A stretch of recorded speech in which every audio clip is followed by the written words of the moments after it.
dernière présentation de la matinée.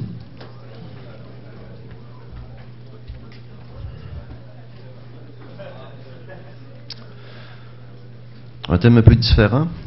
La présentation s'intitule « Vers un système d'information géographique spatio-temporel et à la volée, de l'accessibilité des espaces publics pour les personnes souffrant de déficience motrice ». La présentation est faite par M. Reda Yagoubi. Quelques notes biographiques. M. Yagoubi est stagiaire postdoctoral à l'Université Laval, au Centre de recherche en géomatique plus précisément, et au Centre interdisciplinaire de recherche en réadaptation et intégration sociale, le CIRIS, de l'Institut de réadaptation en déficience physique de Québec. Il détient un PhD en sciences géomatiques de l'Université Laval en 2011, une maîtrise en géographie physique, option télédétection de l'Université de Montréal en 2005, et un diplôme d'ingénieur géomètre topographe, lauréat de l'Institut agronomique et vétérinaire d'Hassan à Rabat au Maroc en 2003. Ses principaux champs de recherche sont l'élaboration de nouvelles applications géomatiques à inspiration cognitive pour des personnes avec différents types d'incapacités physiques et la modélisation cognitive des données géospatiales. Reda, donc, on t'invite à présenter. Merci. Donc, tout d'abord, je tiens à vous remercier pour votre présence. Donc, ce que je vais essayer de vous présenter aujourd'hui, c'est un projet de recherche qui, dans des étapes préliminaires, ce qu'on vise à développer des systèmes d'information géographique pour des personnes qui ont une déficience motrice. Donc, on va vous présenter à travers cette présentation les différentes difficultés et les lacunes que les systèmes d'information actuels présentent et comment on vise à améliorer et à proposer une solution innovante qui répond aux besoins de cette catégorie particulière de la population. Ok, donc la présentation, ça se durera sur 5 points. On va commencer par introduire le contexte dans lequel on fait notre recherche. Par la suite, on va parler plus particulièrement de la notion de l'accessibilité. Ça veut dire quoi? En fait, troisième section, c'est plus la problématique de notre recherche. Quatrièmement, les principaux éléments du SIG à inspiration cognitive spatio-temporelle et à la volée, et on va finir par les conclusions. Donc si on commence par l'aspect général, c'est quoi? C'est que la vie sociale de n'importe quelle communauté elle nécessite principalement la participation de tout le monde. Et un élément important de cette participation, c'est que l'arrangement des espaces publics, en particulier les espaces urbains, ils doivent assurer l'accès aux lieux et aux activités à tout le monde. Si je vous donne un exemple, dans cette salle, supposons qu'une personne avec déficience motrice, il veut faire une présentation, comment il va arriver ici? Vous voyez que cet espace qu'on a ici, la personne avec un fauteuil roulant manuel ou n'importe quel type de fauteuil roulant, il ne peut pas se mettre ici. Donc les solutions généralement, qu'est-ce qu'on fait? C'est qu'on veut mettre une rampe pour cette personne dans un cas particulier. C'est la solution qui se fait en général. Par contre, l'idéal c'est quoi? C'est que l'environnement intérieur et extérieur, il doit être dès le départ conçu pour qu'il soit accessible à tout le monde, quelle que soit leur capacité et quelle que soit leur incapacité physique. Donc c'est un élément très important qu'on essaie de promouvoir, c'est qu'au lieu de trouver des solutions au fur et à mesure, il faut que l'environnement soit dès le départ conçu pour qu'il soit accessible à tout le monde, et là on parle de la notion de l'accessibilité universelle. Donc l'accessibilité universelle, lorsqu'on promouvoit ces principes, ça veut dire que quelles que soient les capacités ou les incapacités de la personne, il peut accéder à des espaces publics, bâtiments, aménagements extérieurs. Il peut s'orienter, il peut se déplacer sans obstacle et de façon sécuritaire, et il peut accéder en toute autonomie, je souligne sur ce point, en toute autonomie, aux équipements de l'information, signalisation, etc. Donc ce sont ces trois principes qu'on vise à promouvoir en élargissant cette notion d'accessibilité universelle. Donc l'accessibilité universelle en tant que principe, en tant que philosophie, elle amène les décideurs à émettre des politiques gouvernementales. Ça veut dire lorsqu'on veut construire un bâtiment, lorsqu'on veut construire un espace public, il est nécessaire de respecter certaines règles qui permettent d'assurer cette accessibilité universelle. Donc du moment que les politiques ils ont été mises en place par les entités responsables, on va construire des espaces qui sont sans obstacle pour tout le monde et non pas pour des personnes en particulier.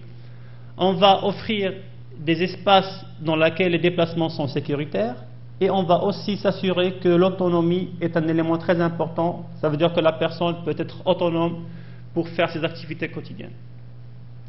Donc ces éléments-là, ils permettent de définir ce qu'on appelle des guides de construction et d'aménagement. Donc ces guides de construction, ce sont des éléments clairs, bien définis à respecter lors de la construction. Donc l'idéal, c'est ça. L'idéal, c'est suivre cette procédure. Mais malheureusement, ces principes et ces politiques ne sont pas toujours respectés. C'est un problème. Donc là, la géomatique vient à intervenir pour essayer de contourner ces limites qui existent. Puisqu'il y a une vérité que les espaces publics ne sont pas toujours accessibles, alors comment aider les personnes avec déficience motrice à se déplacer dans l'environnement et de façon autonome, de façon sécuritaire et sans obstacle. Donc l'élément qui sort de cela, c'est qu'on doit offrir à cette catégorie de la population une information sur l'accessibilité des lieux et des activités. Donc si par exemple il y a une conférence comme étant une activité ici, la personne avec un fauteuil roulant, lorsqu'il va venir, on doit lui offrir des informations qui caractérisent l'accessibilité. Est-ce que cette place dans laquelle il va y avoir une telle activité, est-ce qu'il est accessible à la personne ou non? S'il est accessible, on va l'aider à venir. S'il n'est pas accessible, il faut aider à contourner les obstacles. Ok? Donc, pour parler de la notion de l'accessibilité, il faut tout d'abord comprendre une relation qui est malheureusement une très grande confusion. C'est lorsqu'on a des personnes avec déficience, il y a certaines personnes qui disent que ce sont des personnes handicapées. Et ce n'est pas la vérité. La déficience, ça, c'est une incapacité physique, et des fois ça peut être aussi mentale, qui vient à partir d'une interaction qu'on voit ici dans le processus de production dans le processus de production de handicap, c'est qu'il y a des facteurs de risque, un accident, quelque chose comme ça, qui crée une incapacité dans les aptitudes qui est le résultat d'une déficience en termes de système organique. Là, on parle d'incapacité. Et après, lorsqu'on veut dire l'handicap, ça reflète l'habitude de vie. Ça veut dire, est-ce que la personne, elle peut assurer ses propres activités quotidiennes, est-ce qu'il est capable de faire cela? Si la personne, il est capable de faire cela, même s'il a une déficience physique, il n'est pas dans une situation de handicap. Mais si l'environnement, les personnes autour, la société lui bloquent, alors là, on dit que la personne avec déficience physique, elle vit une situation de handicap. Et d'ailleurs, la situation de handicap peut être aussi pour des personnes qui n'ont pas de déficience physique. Donc, dans le modèle qui a été développé par des chercheurs au CIRIS, au centre dans lequel je fais mon stage postdoctoral, ils ont développé un modèle qui explique comment il y a un processus de production de l'handicap. Et là, on voit que le facteur environnemental, c'est un facteur qui est très très relié à la production de l'handicap. Et la géomatique vient s'ancrer dans ce créneau-là. Ça veut dire comment, à travers le système géomatique, on peut offrir des solutions qui permettent d'informer la personne sur l'état de l'accessibilité des lieux. Donc là, on voit que l'accessibilité de l'environnement peut être intégrée dans ce cadre-là. Et si on arrive à offrir des informations pertinentes sur l'accessibilité de l'environnement, par conséquent, le résultat sera que la personne sera informée et peut prendre des décisions plus éclairées. Okay. Donc, dans la littérature scientifique, la mesure de l'accessibilité, c'est quoi? C'est une mesure qui peut être quantitative ou qualitative, qui sert à évaluer le niveau et la qualité d'accès des lieux et des activités qui sont nécessaires pour une meilleure participation sociale chez les personnes avec différents types de déficiences motrices. Ok? Cette mesure est une notion fondamentale dans le processus d'évaluation des politiques, Parce que lorsque, par exemple, on a des guides pratiques pour les constructions et aménagements, il faut évaluer est-ce que les politiques qui ont mis en œuvre, est-ce qu'ils sont adéquats, est-ce qu'ils offrent de bonnes solutions ou non. Donc, à partir de ces éléments-là, on trouve c'est nécessaire de développer des approches de mesure de l'accessibilité. Ces approches, ils doivent informer les personnes avec mobilité réduite sur le niveau et la qualité d'accès, premièrement.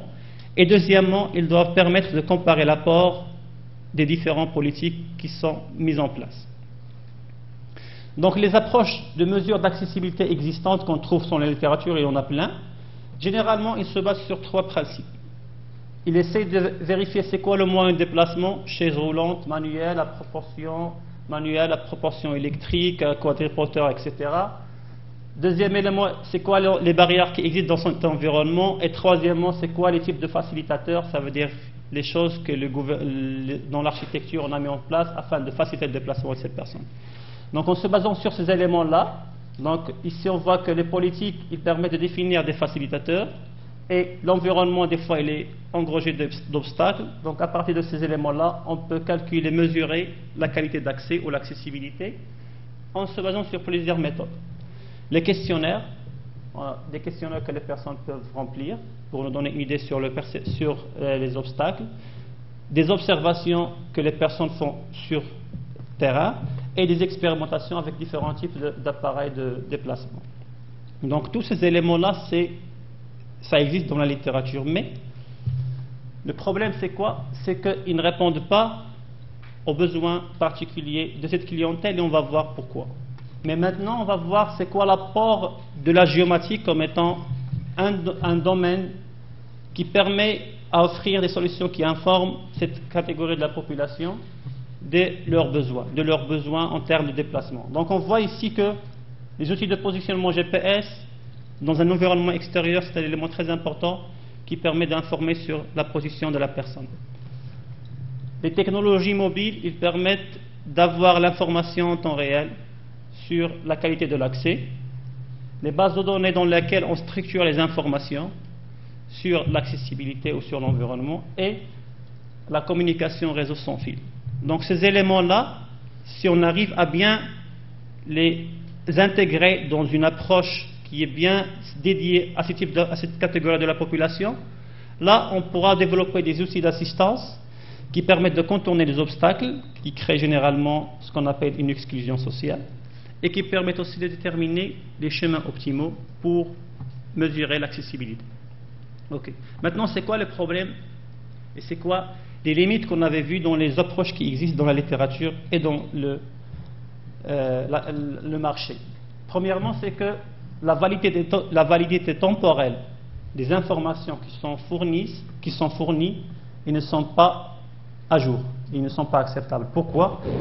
Parce que on ne donne pas l'information sur l'accessibilité dans un temps quasi réel. Pourquoi? Supposons par exemple s'il y a de la neige, il y a des trottoirs qui vont être bloqués pour la circulation des personnes avec fauteuil roulant par exemple. Alors là, les outils qui ne donnent pas l'information en temps réel, peut-être qu'ils vont dire que le chemin il est accessible. Mais la vérité est que ce n'est pas accessible. Donc il y a un problème de la validité temporelle. Le deuxième élément, c'est que les outils existants ils ne prennent pas en considération l'évolution temporelle des facteurs personnels et des facteurs environnementaux. Donc je m'explique, c'est que par exemple dans une situation, un chemin qui n'était pas accessible, on a appliqué une certaine politique environnementale et ça devient maintenant accessible. Si la base de données n'est pas mise à jour, la personne ne sera pas au courant que le chemin maintenant il est devenu accessible. Un deuxième élément aussi important, c'est les facteurs personnels. La personne, par exemple, elle a eu une déficience visuelle récemment, plutôt une déficience motrice récemment, donc il n'est pas apte à utiliser, il n'a pas d'expérience à utiliser son fauteuil roulant manuel. Dans ce cas-là, pour lui, certains obstacles vont considérer comme étant des obstacles qu'il ne peut pas contourner, donc il faut qu'il sache que c'est non accessible pour son cas. Mais après, par exemple, un entraînement de 15 jours, de 20 jours, etc., là, il sera peut-être capable. Et dans ce cas-là, on dit qu'il pourra franchir ce type d'obstacle. Donc les facteurs temporels et leur évolution, il faut que ça se prenne en considération.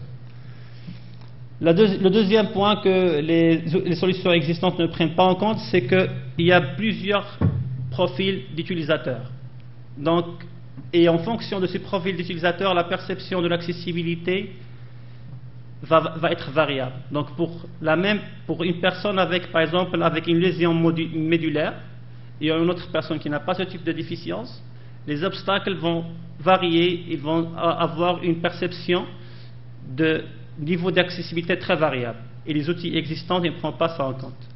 Une autre chose, c'est que les profils d'utilisateurs qu'on a, pour communiquer avec eux l'information, il faut trouver des interfaces qui sont différentes. Donc, par exemple, une personne qui est capable de bouger ses mains, même s'il a une déficience motrice, ce n'est pas comme une personne qui n'est pas capable de bouger ses mains.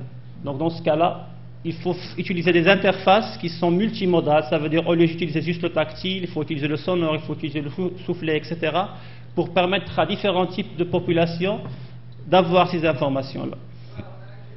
Donc pour cela, il est nécessaire de définir une nouvelle approche, et c'est ça l'objectif de cette présentation. On va vous montrer les grandes lignes de cette nouvelle approche, et par la suite, on va vous montrer l'étape où on est et les étapes qui vont être l'étape suivante. Donc pour cela, tout d'abord, on adopte ce qu'on appelle le design cognitif. C'est quoi le design cognitif? C'est intégrer les besoins cognitifs des différents types de notre clientèle cible dans tous les processus de design. C'est-à-dire les processus de conception, généralement, ils sont ça: analyse des besoins, sélectionner la clientèle cible, la conception, l'implémentation et la validation. Il faut faire des recherches dans les littératures, surtout dans les psychologies cognitives et les sciences cognitives, pour savoir c'est quoi exactement les besoins. Et à chaque étape, il faut intégrer les principes. C'est quoi les besoins, la clientèle cible en particulier, c'est quoi ses caractéristiques au niveau de besoins cognitifs. Au niveau de conception, offrir des solutions qui sont facilement compréhensibles, que la personne peut comprendre sans un grand coût cognitif.